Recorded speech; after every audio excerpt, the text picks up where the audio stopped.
one of the most common complaints or things a priest will hear is, "Father, my children don't go to church anymore." That's what I've taken away in my 2 weeks so far as a priest.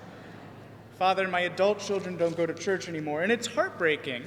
And there's many reasons for that, and I'm not going to get into it today.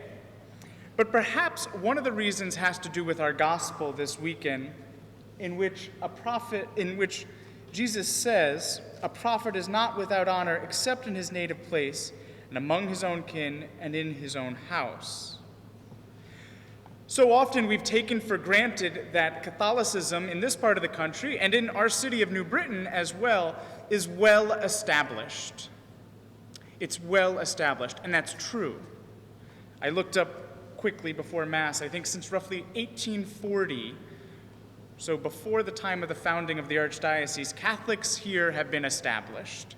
And so Catholicism, we've taken for granted that Catholicism, priests, churches are always going to be available and churches will always be open.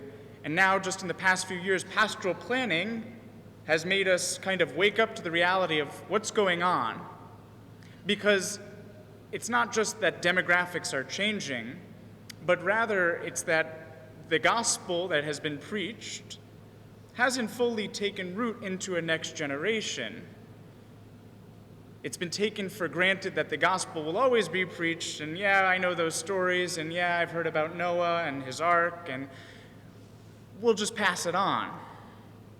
So the reality we're dealing with now in New England is something that St. John Paul II referred to in many ways as the new evangelization, re-evangelizing or evangelizing those to whom and where the gospel was once spread and spread successfully.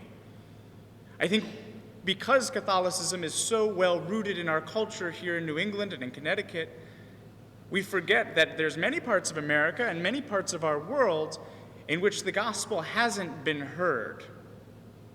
Catholicism and the truths of the gospel have not taken root. And because we're comfortable here, we forget that. We don't often experience that. This weekend we welcome Father Selva Raj from India, and his diocese that he's told us about, there are many people and there are many priests. And it's very much still a missionary diocese. Very much there are many people that, though there's been a lot of conversions and Catholicism has taken root to some extent, there's still a lot more souls to be touched. Jesus tells us, "Go and make disciples of all nations." One of the ways in which you and I can do that is by supporting this missionary appeal this weekend. And it's pretty easy for us. We just help contribute. They're doing the hard legwork. It's one of the ways that we can help not only to support a church, but to support a growing church and to help the gospel spread. So I ask that you please be generous to this appeal this weekend in order that maybe we've got our own work to do here in New Britain still.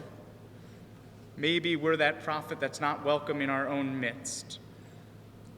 We're working on that here, and there's a lot of great fruit that will be born. But the challenges of the church are not just one, but are many. And so this weekend we're asking that you help support an area of the church and a diocese in the church in which there's challenges that we don't face here. We have different challenges now. But to help support the missionary growth and efforts in a part of the church, in a different part of the world.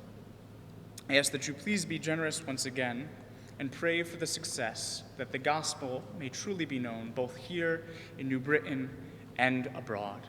Amen.